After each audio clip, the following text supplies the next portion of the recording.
Welcome back, everyone. On this channel, and of course many others like it, we all see Muslims in the comments section trying to convince Christians to leave Christianity, but they aren't very effective. It's the same old echo chamber talking points that we've all heard a million times. In this video, I want to do something perhaps controversial. I'm actually going to give Muslims my top 5 tips for getting Christians to leave Christianity. The first tip has to do with biblical preservation. Now, this might seem difficult, but Muslims, you can do it. You need to get everyone from popular level Christian apologists to pastors to professors to learn and repeat this simple phrase. The Bible has been miraculously preserved, word for word, letter for letter. This phrase needs to be taught in Christian homes, schools, churches, and universities. It needs to be published in popular level books and scholarly monographs. Fill the Christian world with this mantra. Now, is it true? No. And that's the point. When Christians find out they've been lied to by virtually all of their authorities, they'll wonder what else they've been lied to about, and many of them will leave Christianity. The second tip has to do with Christian apologists. The vast majority of them appear to be upstanding people. Occasionally, some show themselves not to be, at which point they are denounced by the Christian community. Now, that's got to stop. You need to cultivate Christian apologists who talk about wanting to see heads chopped off, who tell their critics to urinate on each other, make sexually explicit comments about their critics' wives, try to get people killed by doxing them openly, lying more after being caught lying, and just generally being obnoxious buffoons. When Christians see these new apologists gaining massive popularity, especially on platforms like YouTube, they'll definitely say, if that's Christianity, I don't want anything to do with it. Mission accomplished.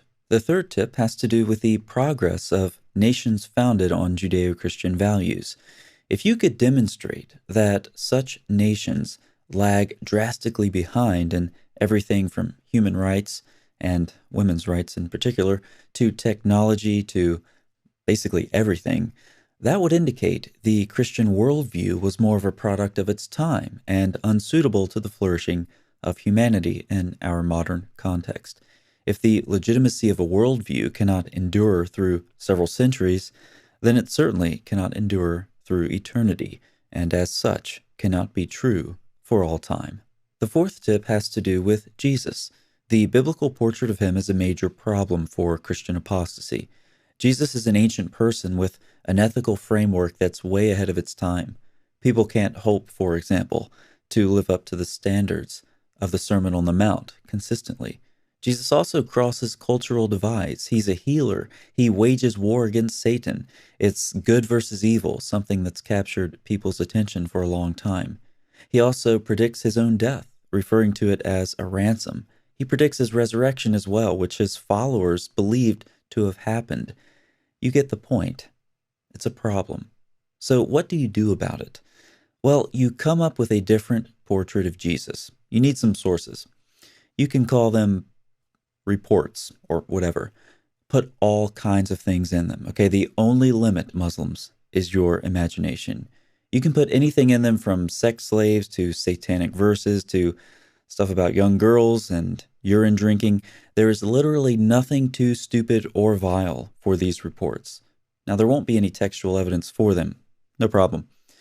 Just make up something about somebody told something to someone who told something to someone and so forth. And you go all the way back until you get to one of Jesus's companions, like Peter or John. Now, by the time you're finished, you can have literally thousands of these reports. And that's how you construct an alternate portrait of Jesus to counter the biblical portrait. Do that. And as Christians become aware of this newly discovered truth about the final messenger of their religion, they'll leave Christianity. You can count on it.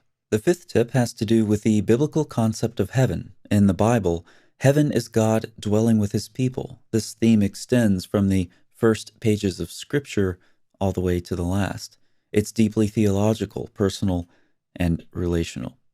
It seems a bit too sophisticated for ancient writers. Instead, tell Christian men that their heaven is actually about fulfilling carnal desires with numerous voluptuous women. And if Christian women ask what they get in paradise, just change the topic. You could even add to this something about how there's no assurance of heaven. Tell Christians that their God is so arbitrary that they could get to within a cubit of heaven's door, almost able to reach out and touch it. And then the decree of their God takes over, and into the fire they go. It's like a divine trick. So not only does heaven sound like the Playboy Mansion, but you might not even make it there to meet the celestial Hugh Hefner himself.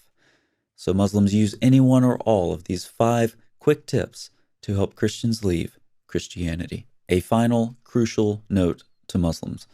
When using these arguments, don't think too hard about them and apply them to your own worldview. This is what the Islamic echo chamber is for. It's there to protect you. Otherwise, you might be tempted to see parallels with these arguments and your own worldview. And then you might be tempted to leave Islam. Thanks so much for watching. I'll see you next time.